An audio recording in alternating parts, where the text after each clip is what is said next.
Bonjour, bienvenue à cette deuxième activité en direct de la COP 29. Je me présente, Jason Fournier, je suis coordonnateur d'activité à l'Institut DS. Comme vous le savez probablement, l'Institut DS, ben, c'est un carrefour interdisciplinaire en lien avec le développement durable et les objectifs de développement durable. L'Institut DS est mandaté, si je peux dire, est un point de contact de l'Université Laval en tant qu'organisation observatrice de l'ONU. Grâce à ce statut-là, on est en mesure de fournir des accréditations euh, pour les membres de la communauté de l'Université Laval. Cette année, on a fait vraiment un appel de candidature là, en collaboration avec le vice-rectorat aux affaires internationales et au développement durable, avec aussi l'École supérieure d'études internationales et avec la collaboration de professeurs de l'Université Laval. On est vraiment heureux. Vous avez sûrement vu circuler sur les réseaux sociaux. On a 5 délégués en personne, dont M. François Gélineau, là, qui est vice-recteur au vice-rectorat aux affaires internationales et au développement durable. Et il y a aussi 4 étudiantes de l'Université Laval. Il y en avait 2 la semaine dernière qui ont participé à la première rencontre et 2 aujourd'hui que je vais vous présenter tout à l'heure. On a aussi des délégués en ligne. Je pense que certains d'entre eux, d'entre elles, sont présents. Notamment notre directeur Stéphane Roche, directeur de l'Institut DS, un professeur de la faculté de droit, Géraud de la Saint-Genièse, qui est vraiment un spécialiste des COP, là, puis qui a préparé d'ailleurs, là, qui a briefé, préparé les délégués qui allaient sur place à Bakou. Puis il y a 5 étudiants et étudiantes là, de l'Université Laval également, euh, qui ont plus des accréditations en ligne, là, qui leur permet quand même d'observer, d'assister à certaines activités qui ont lieu à Bakou. Dans le fond, 2 délégués, 2 étudiantes de l'Université Laval. Puis écoutez, comme la semaine dernière avec Marie-Pierre et Sarah, qui étaient les premières déléguées, disons, pendant la première semaine. Écoutez, ils ont vécu beaucoup d'émotions, beaucoup d'activités, beaucoup de fourmillements. On est pour eux vers la fin de leur participation. Il est 9 heures à Bakou en Azerbaïdjan. On les remercie beaucoup d'être présentes avec nous. Je présente tout d'abord Lady Natalia Serrano-Bourbano, qui est doctorante en droit, et Catherine Robitaille, qui est doctorante en management à la Faculté des sciences de l'administration de l'Université Laval. Bienvenue à vous deux. Euh, on est vraiment contente de vous avoir avec nous. Écoutez, Natalia, Catherine, ben, merci d'être là. J'aimerais savoir un peu, ça a été quoi votre première impression de Bakou à la COP 29? Puis j'aurais le goût de commencer avec Natalia qui est là pour la première fois, en fait, à la COP. Puis Catherine va pouvoir compléter ensuite parce que Catherine était aussi à la COP 28 l'année dernière. Donc, on va peut-être pouvoir faire la comparaison entre les deux. Natalia, à toi. Oui.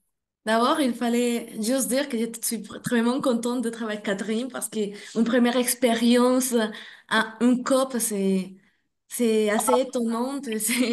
C'est gigantesque comme événement. Il y a plein de choses qui se passent toujours en même temps. On s'était sur les négociations et les side events, tout.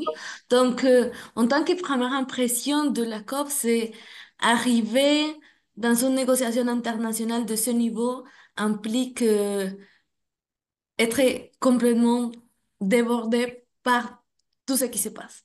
Donc, Hmm. on arrive à un pays qui est complètement différent, en Azerbaïdjan. Je pense que on connaît pas trop la situation en Azerbaïdjan avant de devoir faire un voyage dans ce pays.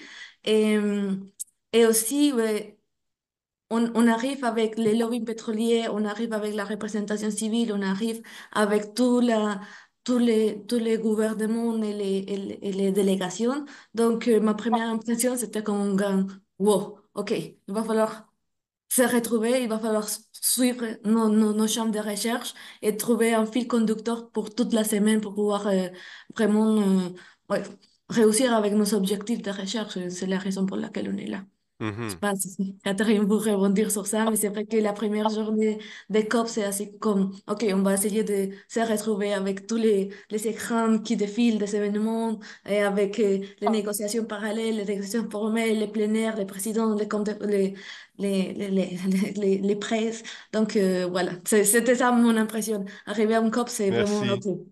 OK, C'est drôle, j'ai entendre. le goût de faire une petite parenthèse parce que Géraud de la Saint-Genièse comme je disais, qui a participé à plusieurs COP, qui a participé à la préparation des délégués, lui, avait dit en rencontre préparatoire, au début, c'est un wow, puis tout de suite après, c'est un wow. Dans le sens que il y a beaucoup de choses qui se passent, puis très intense pour les sens, beaucoup d'activités. C'est vraiment Euh, intense. donc, je pense que ça résumait bien, là, ça corroborait son point de vue. Donc, oui, Catherine, Oui, à toi. merci beaucoup. Ben, merci à vous tous d'être là. C'est super le fun de pouvoir venir vous parler un petit peu de notre expérience. Donc, moi, c'est Catherine, je suis doctorante en gestion à l'Université Laval. Je vais peut-être juste par. Ben, en tout cas, je peux parler de mon expérience, de ma deuxième expérience, en fait. Ben, je me sens super privilégiée de pouvoir avoir vécu une deuxième expérience déjà là. Fait qu'il faut vraiment que je le reconnaisse. Puis, en fait, ce que Natalia décrit, moi, je l'ai vécu l'année dernière. Donc, c'est vraiment pas facile de naviguer une COP. Surtout si on ne sait pas un peu c'est quoi les dossiers qui sont d'actualité pour cette COP-ci. Donc, tu sais, je pense que c'est quand même important de s'informer beaucoup sur c'est quoi les négociations qui sont au cœur là, des différentes COP. Puis, une fois sur place, c'est qu'il y a tellement d'activités, mais Nathalie, tu l'as bien dit, là, il y a les négociations, mais il y a plein d'événements sur le côté, ou side events qu'on appelle. Puis il y a honnêtement probablement une cinquantaine d'activités qui ont lieu en même temps à la même heure. Fait que c'est vraiment difficile Hmm. de faire des choix en fait. Fait que ça peut sembler être en tout cas. Fait que c'est vraiment. Mais moi, depuis ma deuxième expérience, je pense que j'ai vraiment pu profiter de suivre les négociations beaucoup plus de façon beaucoup plus précise là. Fait que ça a été super apprécié. Ouais. Merci. Puis, ben, Nathalie l'a un peu mentionné tout à l'heure dans votre candidature, en réponse à l'appel de candidature, vous avez bien fait de valoir le lien entre votre participation à la COP29 puis vos intérêts de recherche. Puis, euh, j'aimerais ça vous entendre un petit peu parce que là, je ne veux pas trop caricaturer ou résumer à outrance là, vos sujets, mais je pense que Nathalie, vous vous intéressez notamment à toute la question des peuples autochtones et leur rôle ou leur place dans les négociations. Puis vous, Catherine, euh, avec une perspective féministe en lien avec la société civile. Donc, tu sais, j'aimerais ça vous entendre un petit peu sur vos observations là, respectives là, en lien avec vos sujets de recherche, là, de ce que vous avez vu sur place, en fait. Ok. Bon, ben, de mon côté, moi, je m'intéresse aux intérêts des peuples autochtones dans les négociations internationales, ben, surtout dans les négociations de droit international économique. Mais donc, mon objectif quand je suis arrivée à la COP, c'était vraiment, OK, on va chercher les délégations autochtones, on va chercher les agendas autochtones et on va essayer de suivre ce qui se passe dans tout cet univers de négociations internationales. Parce que il faut tenir en compte qu'avec l'accord de Paris et toutes les négociations climatiques, il y a un enjeu très important pour les peuples autochtones, c'est la reconnaissance de leur savoir ancestral et aussi la reconnaissance de son rôle en tant que gardien de territoire. Donc, pour moi, c'était fascinant. Dès que je suis arrivée, ben, j'avais déjà certains contacts avec des délégations autochtones au Canada et voir comment on a des agendas du gouvernement, on a des agendas de négociation, on a la finance, la mitigation, l'adaptation, on a les fonds qui est vraiment important de los and damage. Donc, voir comment la thématique autochtone commence à être transversale dans toutes ces négociations. Et, aussi, ben, il y a eu un pavillon de populations autochtones avec l'Indigenous International Forum for Climate Change. Et c'est qu'ils sont vraiment en train de s'organiser pour pouvoir influencer les stakeholders et pouvoir vraiment faire une différence et faire reconnaître leurs droits. Donc, de mon côté, on a eu beaucoup de conversations et des échanges concernant la décolonisation de ces espaces, et, comme parce que même si on travaille du côté du droit international, euh, le droit international, c'est complexe dans les dynamiques de pouvoir, c'est complexe dans les dynamiques économiques et c'est aussi complexe dans les dynamiques de représentation. Donc, par exemple, aller se représenter en tant que société civile, en tant que population autochtone, avec le culture, le savoir et leur dynamique, c'est vraiment un choc qui était vraiment intéressant à regarder de mon côté pour ma thèse et pour ma recherche. En plus que on a des grosses comme socle de négociation où on doit vraiment reconnaître la vulnérabilité de ces populations, minorités, peuples autochtones, communautés locales, femmes et défenseurs du droit de l'environnement et concernant les changements climatiques. Parce que si on n'a pas ce type de vision, on va rentrer dans des dynamiques qui sont tellement économiquement violentes et colonisatrices que dans mon espace de recherche, c'était vraiment et je l'apprécie beaucoup. C'était incroyable de pouvoir parler avec tous les leaders autochtones et voir c'était quoi la dynamique de négociation, les dynamiques d'influence au gouvernement, les dynamiques de protection des savoirs et territoires ancestrales. Merci. Donc, je comprends que vous avez eu des interactions justement avec sur place, là. Puis c'est drôle parce qu'on en parlait un petit peu, on jasait informellement avant, puis on disait, tu sais, au bénéfice de tout le monde, lorsqu'on participe, les accréditations pour la COP 29 permettent aux délégués sur place d'avoir accès à la zone bleue, donc la zone où il y a les négociations euh, entre les partis et où les organisations observatrices comme l'Université Laval, mais comme des milliers d'autres organisations peuvent assister aux négociations. Mais ce qui est intéressant, c'est qu'on voyait aussi que généralement dans la première semaine, les organisations observatrices ont accès aux négociations, aux salles de négociants peuvent observer, mais plus qu'on avance dans le processus, notamment là, dans la deuxième semaine, parce que là, la COP se termine demain, ben, l'accès se referme un petit peu. Il y a beaucoup de négociations qui se sont faites. Puis là, vous allez me corriger si je dis si ce n'est pas exact, mais qui se font plus à huis clos ou avec l'exclusion des organisations observatrices. Donc, c'est ce qu'on disait tout à l'heure, que des fois, c'était difficile, par exemple, de voir à quel point les Premières Nations, les peuples autochtones étaient représentés parce que vous n'avez pas accès à tous les espaces. Donc, Oui, puis en fait, je pense qu'il y a certains dossiers aussi qui montent jusqu'à la présidence parce qu'il n'y a pas d'entente, comme c'est le cas en ce moment du genre. Là. Moi, c'est mon sujet de thèse porte surtout sur ça. Donc, rapidement, je m'intéresse au rapport de pouvoir, en fait, dans l'organisation de projets de coopération climatique internationale. Par organisation, je fais référence notamment au niveau structurant, donc les relations, les rapports internationaux, l'organisation, mais aussi les individus. Puis moi, cette année, je suivais beaucoup et comme je disais tantôt, j'étais beaucoup mieux préparée que l'année dernière. Donc, je me suis inscrite au Women and Gender Constituency. Ce qu'il faut comprendre, c'est que les constituencies ou des regroupements sont membres, en fait. Ce sont des groupes de la société civile divers. Donc, on a Research and NGOs, on a Women and Gender Constituency, il y a le groupe autochtone aussi, il y a les jeunes. Donc, il y a différents groupes comme ça qui représentent la société civile et peuvent avoir un poids, en fait, d'influence sur les négociations. Moi, cette année, le lien, en fait, directement, ce qui était vraiment intéressant, c'est en fait que ça fait 10 ans on s'est entendu pour le Enhanced Lima Work and Gender Work Plan, en tout cas, le Work Program. Donc, c'est le Lima Work Program. Et là, ça fait 10 ans, ça vient à échéance. Donc là, c'était une grosse renégociation cette année.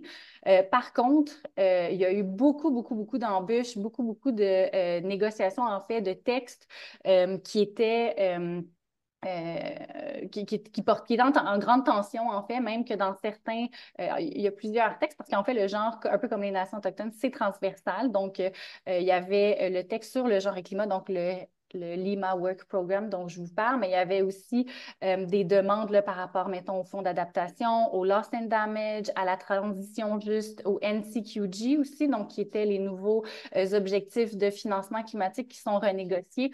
Donc, il y a eu des tensions à essayer d'intégrer parfois ou même ne pas accepter de retirer des notions de genre. Et c'est pour ça qu'on dit, en tout cas, vous avez peut-être vu dans les médias, oui, c'est une COP climatique, mais il y avait beaucoup d'attentes pour les négociations en termes de genre, mais là, on est... puis on a eu des nouveaux textes ce matin. Il y a eu des tensions. J'ai eu la chance, et Natalia et moi... on assistait à des négociations sur le genre, mais on voyait vraiment les dynamiques où est-ce que dans le texte, le genre et climat, à un moment donné, on avait 30 paragraphes. Il y en avait seulement un sur lequel tous les partis s'étaient entendus. Le reste, c'était vraiment méticuleux. Il y avait plein de choses qui étaient en tension.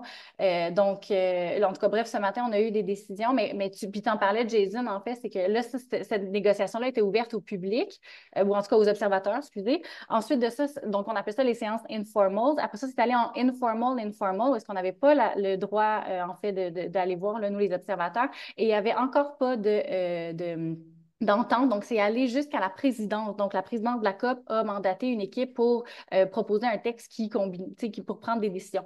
Donc, tout ça pour dire que c'est vraiment en tension. Moi, je vous avoue que ça teint quand même aussi mon expérience. Donc, je suis un petit peu découragée. Parce Hmm. qu'on estime là, que c'est très dangereux. On estime même que c'est un recul là, de 10 ans de travail en arrière. Là. Il y a même des pays qui veulent enlever complètement la terminologie du genre dans certains textes. Hmm. Donc, c'est assez préoccupant en ce moment. Mais j'y reviendrai en tout cas dans la prochaine question. Mais donc, je suis à la fois découragée, mais à la fois très inspirée aussi par toute l'organisation de la société civile, comment il y a un mouvement, comment il y a une collaboration, un partage de connaissances, de savoir sur OK, qui on peut influencer pour essayer de hold the line un peu pour ne pas qu'on retire le genre. Donc, je reviendrai plus tard. Hmm. Et Ben, c'est en sûr. fait, Oui, Natalia, oui. Non, juste pour rebondir dans ce que Catherine Oui. a dit, on tente, ouais, pour toutes les personnes qui font des études en sciences politiques, en études internationales et aussi en droit, voir les rapports de pouvoir et les chocs de culture juridique dans les négociations, c'était fascinant, mais en même temps très frustrant. Donc, on voyait par exemple l'Arabie Saoudite en train d'effacer toutes les mentions au genre, et on voyait le Canada avec sa politique féministe essayer de les inclure. Donc, Hmm. mais de toute façon, et je pense que c'est une expérience qui est assez importante dans le cadre des étudiants du monde universitaire parce qu'on rentre dans les jours des négociations et on rentre vraiment à l'analyse de jusqu'à où on va aller et jusqu'à quel point on va laisser comme notre marche est bougée en termes de finances climatiques, mais aussi les finances climatiques, les changements climatiques, ça rentre beaucoup dans la reconnaissance des droits humains. Et donc, c'est que, en parlant aussi avec Catherine, on ressort vraiment, on ne peut pas faire une espèce de finances vertes, de marchés globaux, d'essayer de vraiment de changer un peu le paradoxe qui nous a menés dans cette crise climatique si on ne le fait pas avec les droits humains. Hmm. Et on voit vraiment ce type de valeurs être vraiment effacées de tous les textes pour arriver à un consensus qui n'arrive pas en fait. Hmm. Puis, Donc, ce qu'il faut comprendre aussi, c'est que tu sais, ça a peut-être l'air flou aussi. Là, c'est des textes qui sont aussi legally binded. Là, donc, il y a des gros. Tu sais, c'est pour ça que des fois, ça bloque aussi. Mais c'est des textes qui sont hyper importants parce qu'après ça, fait que nous, on est là au niveau. Tu sais, ça peut sembler très intellectuel. Puis, en fait, il y a beaucoup. Natalia, tu l'as dit, il y a beaucoup de rapports de pouvoir aussi dans ça parce que c'est des termes très, très compliqués. Puis, ça a des répercussions sur énormément de gens après ça. Donc, c'est pour ça que. Il y a comme une campagne en ce moment, surtout du Women and Gender Constituency, de dire on hold the line, donc on ne traverse pas la ligne, la limite là, à laquelle on est. Ben, Natalia, tu l'expliquais très bien, là, on ne veut pas traverser là, de qu'est-ce qui n'est plus acceptable parce que si, par exemple, on retire le genre, eh bien, c'est des millions de personnes en fait qui vont être affectées parce qu'après ça, de là, de ces négociations-là, découlent des plans d'action, découlent. Puis moi, c'est ce que je vais étudier aussi.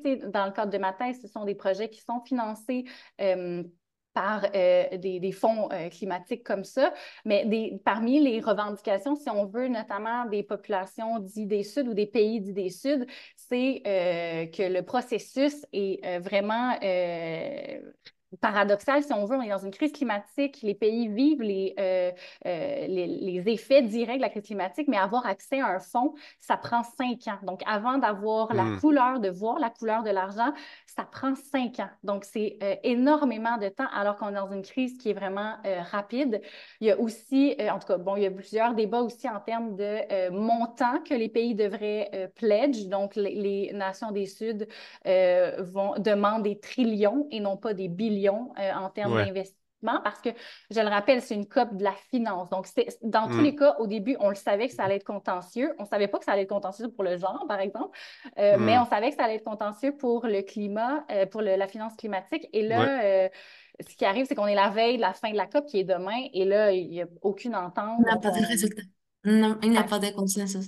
Et pour rebondir avec Catherine, avec l'objectif de cette COP, c'était vraiment le financement. Donc, Hmm.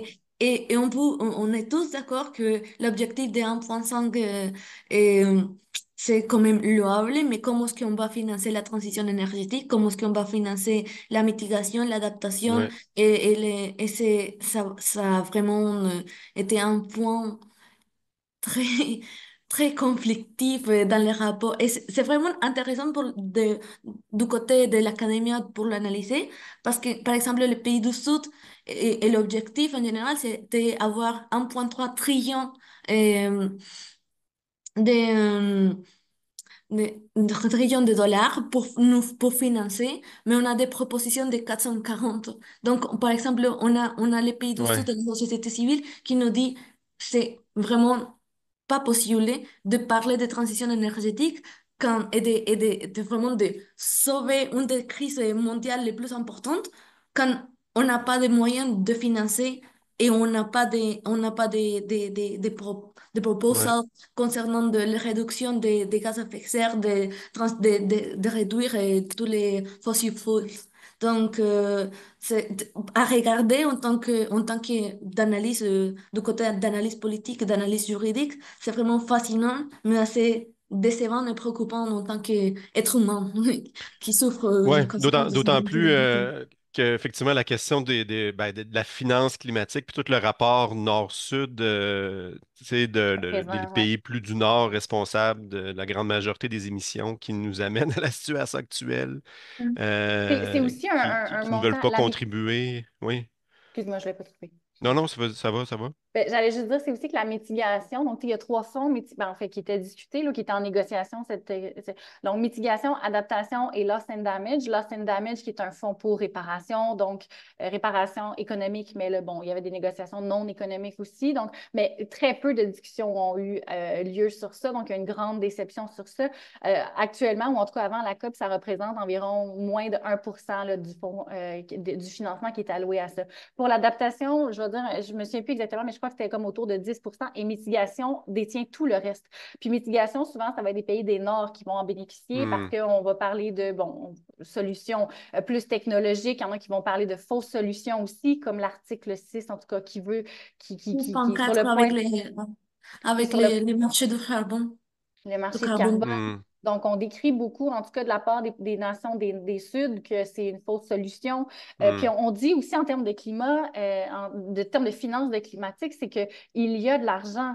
C'est juste une redistribution. Il faut arrêter de donner comment on appelle ça, des subventions aux compagnies d'énergie fossile. Il faut commencer à penser à la transition climatique et il faut aussi payer en termes d'adaptation. Si on se rappelle que en moyenne, c'est environ 10 eh bien, les pays Puis en fait, souvent, c'est que les pays des Suds, c'est eux qui vont subir en plus grande Ouais, majorité, ou en tout cas plus largement, les effets de la crise climatique. Donc, c'est pour ça qu'ils ont besoin de financement pour s'adapter tout à fait. et non pas dans 5 ans. T'sais. C'est Et ça. oui, c'est surtout Ça les amplifie rapports des nord-sud. inégalités qui étaient déjà présentes. Oui, Euh, et c'est surtout les rapports nord-sud sont très présents dès qu'on rentre à la COP. Vraiment, on rentre, et c'est une expérience assez étonnante parce qu'on sait qu'il y a des lobbyistes de l'énergie fossile, on sait que dans la Green Zone, ils se font des deals concernant l'énergie nucléaire, mais quand on rentre, on voit vraiment il faut vraiment que le Nord paye. Et c'est toujours hmm, le message que toute la population civile est en train de passer, mais on ne le voit pas reflété dans les textes de négociation. Donc, ce hmm. type de finance verte, et c'est vraiment intéressant d'en parler avec des représentants de l'Amérique latine. On disait, on ne va pas faire une transition énergétique pour augmenter la dette externe du pays du Sud. Parce que si vous allez nous financer, par exemple, les plans de mitigation, ça va pas être comme des grands, ça va être des longs. Et en anglais, je peux pas le Ça traduire va être là. des prêts plutôt que des... De prêts, ben, oui, ça va. C'est Oui. des prêts avec des intérêts et des Mhm. prêts qui vont être gérés par quelles institutions. Donc, on va Ouais, encore avoir ces plus flux financiers qui va vraiment dire, on va pas sortir de cette dynamique économique, même si on fait une transition entre l'énergie fossile et l'énergie renouvelable. Donc, il y a vraiment beaucoup de pression de la part du Sud pour vraiment il faut que vous payiez. On n'est pas responsable Mhm. des émissions, on n'est pas Tout à responsable fait. des industries extractives, mais vous prenez pas la responsabilité. Et je pense que cette pression sociale et cette pression de, par exemple, on parlait avec les blocs de l'Amérique latine et des Caraïbes, et c'est des lignes rouges. Par exemple, les pays, quand ils parlent de finances, on est tous d'accord qu'il y a une crise climatique, mais cette crise climatique et cette transition verte ne va pas se faire avec des industries extractives de terres rares dans les bassins du Congo, parce que là, vous êtes en train d'affecter les populations autochtones. Et quand Mhm. on affecte les populations autochtones, on ne respecte pas les droits humains. Et ce type de conversation était toujours dans la table et dans tous les dynamiques de la COP dans l'Assemblée, mais on savait qu'en même temps, il y a tous les lobbies pétrolières, que vraiment, il faut avoir des gains sur la transition économique, sur la transition verte. Et on ne va pas avoir une transition, une espèce de, vraiment de compromis si on continue à parler dans cette dynamique de marché et des flux économiques qui vont toujours au nord. Donc, Mhm. c'était aussi une des découvertes de mon côté, la force de la société civile par rapport à ce type de... Oui, on parle d'une crise climatique, donc, mais on parle aussi d'une responsabilité. Mais justement, j'ai le goût de vous entendre un peu, puis on va peut-être conclure le bloc où je vous pose des questions rapidement, parce que je vois qu'il y a des questions, il y a de l'intérêt. Puis, tu sais, vous m'avez envoyé quelques photos, puis on voit, puis on a fait l'exercice un peu aussi avec Marie-Pierre puis Sarah la semaine dernière, où on voyait, tu sais, par exemple, des photos. Ça, vous me corrigerez, là, mais ça, c'est un aspect plus formel où vous pouvez assister Ça, à en des. fait, Oui, c'était En fait, ça, c'est l'équipe canadienne. Moi, j'ai eu la chance d'arriver samedi parce que grâce à Jason, tu m'as donné accès. Bon, pas toi, là, mais en tout cas, tu m'as permis d'accéder une journée plus tôt parce que demain, je ne suis pas là, donc ils l'ont comme transversé. Bref, ouais. c'est une rencontre avec la délégation canadienne pour de négociations canadiennes. Donc, eux, cette Mhm. délégation-là, en fait, c'est eux qui font les discussions là, de paragraphes dont on parlait tantôt. Et ils font ça chaque année, apparemment. Donc, c'est une rencontre avec la société civile où est-ce qu'ils nous disent, OK, bon, voici c'est quoi les enjeux qu'on a eu la dernière semaine, qu'est-ce qu'on envisage pour la semaine qui vient. Parce que, bon, je l'ai déjà dit dans les vidéos, mais en tout cas, je ne sais pas s'ils sont encore en ligne, mais la COP, puis Jason, tu l'as quand même bien dit, c'est sur 2 semaines. La première semaine, souvent, c'est là où est-ce qu'il y a plus d'espace pour influencer les négociateurs. Mhm. Donc, c'est pas juste la société civile. Natalia l'a très bien dit. Il y a un très gros, en fait, un gros pourcentage de lobbyistes en ce moment, énergie fossile, agrobusiness. Donc, l'importance de la société civile, elle est là, selon nous. On peut aussi poser des questions, donc faire OK, ben là, est-ce que le Canada s'engage à telle affaire? Est-ce que vous pouvez pousser tel dossier? Donc, c'est un espace très riche là, pour la société civile. Merci, merci beaucoup. C'est super intéressant. Puis ça nous amène Je à ne vais un pas toutes les volet décrire parce que qu'on sinon, connaît on va. peut-être moins, mais effectivement, l'influence que vous pouvez avoir au niveau des Ouais. délégations, notamment canadiennes, c'est super intéressant. J'avais le goût, pardon, j'avais comme. Ça, c'est la négociation sur le genre. Donc, on voyait peut-être à l'écran. Bon, ça, c'est plus espace Oui, attendez un peu, là, je suis mêlé. Je suis mêlé dans mon pas grave, partage. Je pas veux grave. juste aller au bon endroit, là, peut-être les photos les plus récentes, parce que pardon, on voulait juste expliquer aux gens qu'il y a tout un aspect de mobilisation quand même de la société civile ou un espèce d'espace onusien où il est possible de manifester, de faire valoir des points de vue. Donc, je pense que c'est peut-être là. Natalia, Oubliez que dans l'espace onusien, on pouvait manifester, mais pas dehors. Et c'est une des critiques même si je trouve ce pays très bon, les droits humains ne sont pas. Donc, il faut voir comme il y a des pressions de la société civile, mais c'est aussi un privilège d'être là. Mhm, Donc, un complètement. privilège et un financement, un voyage en Azerbaïdjan, ça ne se paye pas d'un jour au lendemain. Donc, quand on parle, par exemple, avec la représentation autochtone, on avait des représentants autochtones de Philippines où la moitié de son équipe a été encarcelée parce qu'ils sont appelés terroristes pour défendre les droits humains. Donc, comment on finance, par exemple, la résistance à ce type de dynamique quand on va dans des pays, par exemple, comme l'Azerbaïdjan, ou des pays comme quand on va à Dubaï, et Mhm, on se dit que, par exemple, ce droit de parole n'est pas si présent, c'est une résistance constante. Et mm, cette pression et cette influence se fait pas de la même manière quand on parle des populations autochtones pour financer un voyage en Azerbaïdjan que, par exemple, le lobby pétrolier. Donc, cette dynamique politique et mm, sociale, on était, de mon côté, était vraiment très formatrice, mais en même temps inquiétante parce que mm. l'industrie fossile, si on est dans une crise climatique, c'est pas pour l'extraction des peuples autochtones dans leur territoire. Hein.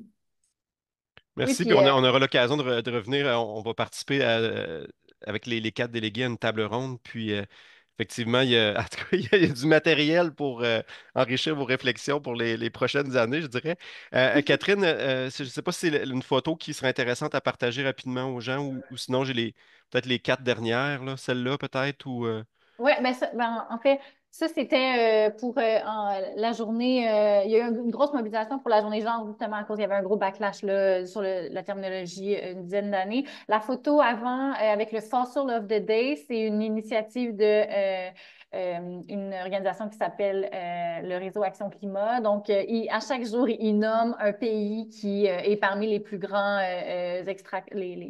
qui ont du euh, l'extraction, voyons, le mot m'échappe parce qu'il est rendu tard, mais en tout cas, fossile. fossile. Oui, oui. Puis ça Euh, fait des années qu'ils font ça, je pense. Hein? Ils font ça à chaque Oui, oui. année, puis tout Mm. ça. Puis en fait, en tout cas, puis si on passe à la dernière, en fait, c'est ça. Natalia le dit très bien, mais la mobilisation sur la société civile, elle est énorme, hyper importante. Mais cette année, en parlant avec plusieurs collègues, là, que ça fait 10, 20 COP qui vont, c'était une des COP où est-ce qu'on pouvait le moins Ah oui? s'exprimer. Ça a été énormément de négociations avec la présidence pour tenir des petits espaces pour pouvoir. Il y avait plein de choses aussi qui n'étaient pas permis, alors que l'année passée, bon, la présidence avait ses critiques, mais on avait fait une très grande marche à travers l'espace de Dubaï. Il y avait des termes qu'on ne pouvait pas dire, mais en général, c'était quand même plus. En tout cas, plus flexible. Mais Nathalie l'a très bien dit. En tout cas, il y aura aussi des histoires qu'on pourra parler que c'est peut-être pas sécuritaire d'en parler ici, mais au retour, là, on pourra s'en reparler. Ouais. Puis, Non, puis on le donc, voyait un peu avec Sarah puis Marie-Pierre aussi la semaine dernière que tu sais, c'est quand même normé, là, tu sais, il faut, tu sais, il y a des espaces, il y a des lieux, il y a une durée quand même dans oui, mais le ça, droit c'est à de chaque faire année, valoir des points de vue. apparemment, je pense, Oui, parce c'est qu'il ça, faut que ça soit organisé, il faut qu'ils effectivement. savent.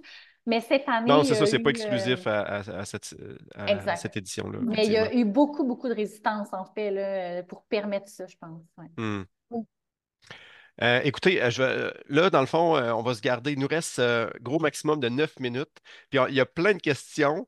Puis là, il y en a certaines que j'ai vues qui ont été en partie répondues sur, par exemple, un certain pouvoir d'influence des compagnies pétrolières, par exemple. Donc, j'aurais le goût peut-être d'inviter les gens qui voudraient s'adresser directement à nos délégués, poser une question, faire un commentaire, d'ouvrir leur caméra. Euh, tu sais, spontanément comme ça, ouvrez votre micro, posez une question, faire un commentaire. Euh, Puis si les gens sont un peu gênés de procéder comme ça, je vais lire une question sans plus de problème. Christian, oui, tu as une question? Moi, toujours prêt à lever ma main pour poser une question. Merci beaucoup pour votre partage d'expérience aujourd'hui. En tant que coordonnateur de la programmation au Réseau Unicé, je vais mettre ma casquette Réseau Unicé parce qu'un de nos objectifs, c'est de créer des liens entre les étudiants en action climatique à travers le monde. Donc, puis vous faites preuve d'une très belle complicité. On le voit dans vos comptes rendus, Catherine et Natalia. Je ne sais pas si vous connaissez avant, mais en tout cas, ça se reflète très bien dans vos vidéos. Est-ce que vous avez fait d'autres rencontres sur place qui vont peut-être vous aider à l'avenir dans vos recherches, dans votre action climatique, parce que c'est quand même l'objectif d'assister à des événements de cette envergure en présence? Euh, de mon côté, j'ai eu de très belles rencontres, surtout avec les leaders autochtones. J'ai eu l'opportunité d'échanger avec eux sur mon projet de recherche, sur un peu, oui, ce type de dynamique que Ça m'a surpris beaucoup parce que même si j'ai étudié le droit international depuis quelques années, ce sont des dynamiques très compliquées à comprendre. Et par exemple, voir les peuples autochtones réagir et exister dans ces espaces qui sont pas du tout bienveillants. Et donc, j'ai rencontré les leaderships autochtones et du Kenya, qui est maintenant la chaire dans les réseaux de Nations Unies sur les forums des peuples autochtones à Genève. Donc, pour moi, c'était vraiment un de mes rêves. Je pouvais même pas croire que j'ai parlé avec elle. Et on a aussi, moi, de mon côté, j'ai aussi rencontré certains négociateurs de la Colombie. Ça fait 5 ans que je suis partie et ça m'a fait vraiment plaisir de regarder et de constater le leadership latino-américain concernant la conservation et les, et les questions autochtones, surtout parce qu'on vient Hmm. de la COP 16 à Cali avec une grosse participation des communautés locales, des peuples autochtones, avec la création un organe subsidiaire. Donc, pour moi, vraiment, ce type d'échange avec eux a été merveilleux. Et aussi, j'ai retrouvé la chef juridique d'Avocats sans frontières au Canada. Et ça m'a fait vraiment plaisir parce qu'ils ont beaucoup de projets en défense des droits humains en Amérique latine. Et ça me fait comme vraiment je sais pas, rêver sur l'idée de pouvoir vraiment aller à un engagement au-delà de l'académie. Donc, en tant Hmm. qu'avocate latino-américaine, donc, pour moi, c'était vraiment une revendication complète de tout ce que je pensais qui allait pas du tout, avec tous les collègues du Sud global qui étaient vraiment très, Hmm. très inspirantes. Merci. Ben, super inspirant aussi ce que vous venez de mentionner. Moi, Catherine, rapidement, oui? je vais essayer d'aller rapidement, mais moi, ben, en fait, puis merci beaucoup, Christian, pour la question. C'est une excellente question parce qu'on Hmm. peut se demander pourquoi vous allez sur place si vous ne suivez pas en ligne. Il faut savoir, bon, c'est vraiment un espace où est-ce que on crée du réseau. Donc, je pense que Natalia, tu n'as jamais donné autant de cartes d'affaires dans ta vie. Non, j'exagère, là, J'étais mais contente en train de donner mes cartes.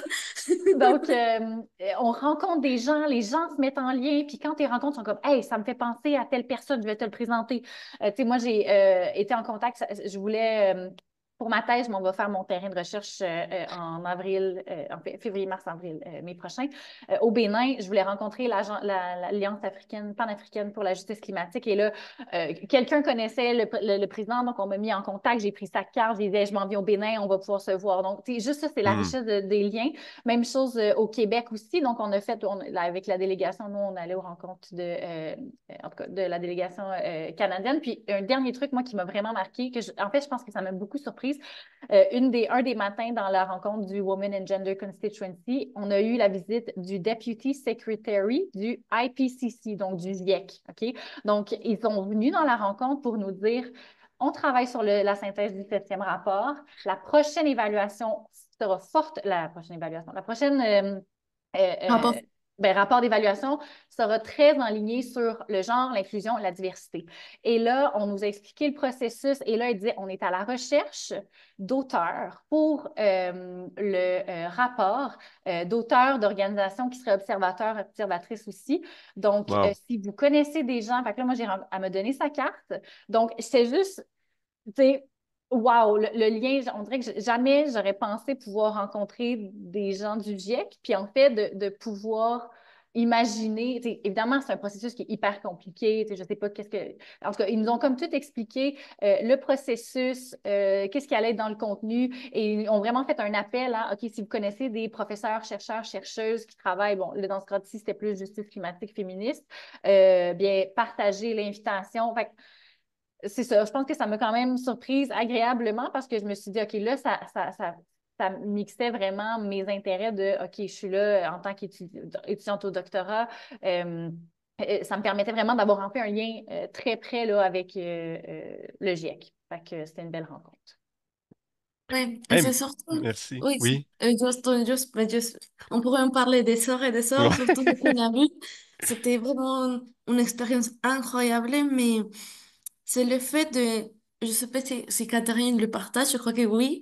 Donc, par exemple, en tant qu'université, en tant que chambre de recherche très académique, on se voit toujours un peu éloigné de la réalité, mais je pense que assister à une conférence de cette taille avec l'importance sociale et l'importance humaine qui a, par exemple, une Hmm, négociation climatique, parce qu'on parle vraiment de la survie des humains en tant que société, parce qu'on ne fait rien, ça va mal se passer, c'est pas que pour les pays du Sud, c'est que pas pour les peuples autochtones, les minorités, on va tous souffrir.